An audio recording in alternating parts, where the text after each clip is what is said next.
Whether at sea level, the top of Mount Everest, or flying 100,000 feet in the air, the always horizontal horizon line always rises up to meet the eye level of the observer and remains perfectly flat. You can test for yourself on a beach or hilltop, in a large field or desert, aboard a hot air balloon or helicopter. You will see the panoramic horizon ascend with you and remain completely level all around. If the Earth were actually a big ball, however, the horizon should sink as you ascend, not rise to your eye level, and it would dip at each end of your periphery, not remain flat all around. Standing in a rising balloon, you would have to look downwards to the horizon. The highest point of the ball Earth would be directly beneath you and declining on each side. Amateurs have sent balloons to heights of over 121,000 feet, and you can watch video online of the horizon rising with the camera level and remaining perfectly flat 360 degrees around. NASA videos and other official sources, however, such as the recent Red Bull skydive at 128,000 feet, have been caught adding fake curvature to the Earth via wide-angle lenses and post-production work. Panoramic photos atop Mount Everest also often claim to be displaying Earth's curvature, but this is simply the result of distortions and limitations inherent in wide-angle lenses. Samuel Shenton wrote, "The camera-distorted horizons have always been a misleading factor with those who have not freed their minds from the planet or globe Earth indoctrination. 3 or 4 years ago, the USIS booklet Science Horizons carried a note to the effect that the Americans hoped to produce a lens which would not distort level horizons. So far, I am not aware that such aid to truer photography has yet been made available. Flat earthers, however, can prove that due to the known laws of perspective, the horizon optically rises and remains level with the observer's or the camera's eye, no matter what height is achieved. In fact, the Earth immediately beneath balloon, airplane, rocket, or capsule presents a dish-shaped or concave-like appearance, the point of Earth immediately below the vehicle appearing the lowest. It is not the highest point of your globe Earth, with the dip or curvature of the ball sweeping away downward to a horizon far away below the eye level. If the Earth were actually a big ball 25,000 miles in circumference, the horizon would be noticeably curved even at sea level, and everything on or approaching the horizon would appear to tilt backwards slightly from your perspective. Distant buildings along the horizon would all look like leaning towers of Pisa falling away from the observer. A hot air balloon taking off, then drifting steadily away from you on a ball Earth would slowly and constantly appear to lean back more and more the farther away it flew, the bottom of the basket coming gradually into view as the top of the balloon disappears from sight. In reality, however, buildings, balloons, trees, people, anything and everything at right angles to the ground or horizon remains so regardless the distance of the observer.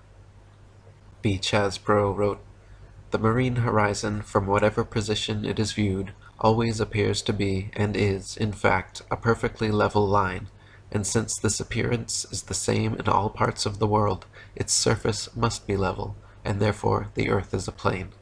This may be proved to be the case by erecting at a suitable elevation on the seashore a duly leveled board or a string, at right angles to a plumb line, tightly stretched between 2 vertical poles. On looking towards the sea, the horizontal line for a distance of 20 miles may be easily observed, and throughout its entire length it will be found to coincide with the straight edge or string. But if the Earth were a globe, the horizontal line would form an arc of 20 miles in length, curveting both ways from the center, at the rate of 8 inches multiplied by the square of the distance. Hence the horizontal line at either end of the distance ought to be depressed some 66 feet below the horizon in the center. But as no such appearance is ever presented, it necessarily follows that the Earth cannot be a globe, or other than a plane. Anyone can prove the sea horizon perfectly straight and the entire Earth perfectly flat using nothing more than a level, tripods, and a wooden plank. At any altitude above sea level, simply fix a 6 to 12 foot long, smooth leveled board edgewise upon tripods and observe the skyline from eye level behind it. The distant horizon will always align perfectly parallel with the upper edge of the board. Furthermore, if you move in a half circle from one end of the board to the other whilst observing the skyline over the upper edge, you will be able to trace a clear, flat 10 to 20 miles depending on your altitude. This would be impossible if the Earth were a globe and the surface of water convex. If the Earth were actually a globe 25,000 miles in circumference, the horizon would align over the center of the board, but then gradually, noticeably, decline towards the extremities. Just 10 miles on each side would necessitate an easily visible curvature of 66.6 feet from each end to the center. Dr. Samuel Rowbotham wrote, "It is known that the horizon at sea, whatever distance it may extend to the right and left of the observer on land, always appears as a straight line. The following experiment has been tried in various parts of the country. At Brighton, on a rising ground near the race course, 2 poles were fixed in the earth, 6 yards apart, and directly opposite the sea. Between these poles a line was tightly stretched parallel to the horizon. From the center of the line, the view embraced not less than 20 miles on each side, making a distance of 40 miles. A vessel was observed sailing directly westwards. The line cut the rigging a little above the bulwarks, which it did for several hours or until the vessel had sailed the whole distance of 40 miles. The ship coming into view from the east would have to ascend an inclined plane for 20 miles until it arrived at the center of the arc, whence it would have to descend for the same distance.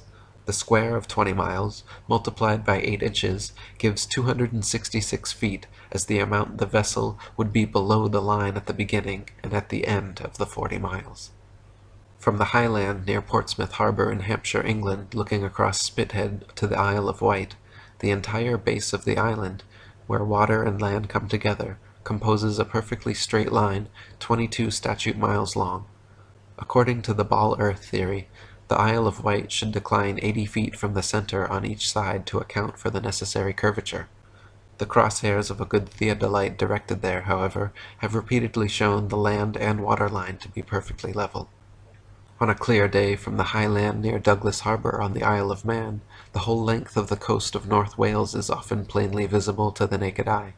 From the point of Ayr at the mouth of the River Dee to Holyhead comprises a 50-mile stretch, which has also been repeatedly found to be perfectly horizontal.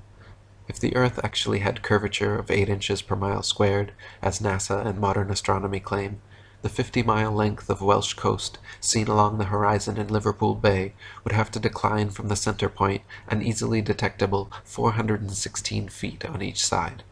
Dr. Samuel Rowbotham wrote, "But as such declination or downward curvation cannot be detected, the conclusion is logically inevitable that it has no existence. Let the reader seriously ask whether any and what reason exists in nature to prevent the fall of more than 500 feet being visible to the eye, or incapable of detection by any optical or mathematical means whatsoever. This question is especially important when it is considered that at the same distance, and on the upper outline of the same land, changes of level of only a few yards extent are quickly and unmistakably perceptible. If a man is guided by evidence and reason, and influenced by a love of truth and consistency, he cannot longer maintain that the earth is a globe. He must feel that to do so is to war with the evidence of his senses, to deny that any importance attaches to the fact and experiment, to ignore entirely the value of logical process, and to cease to rely upon practical induction."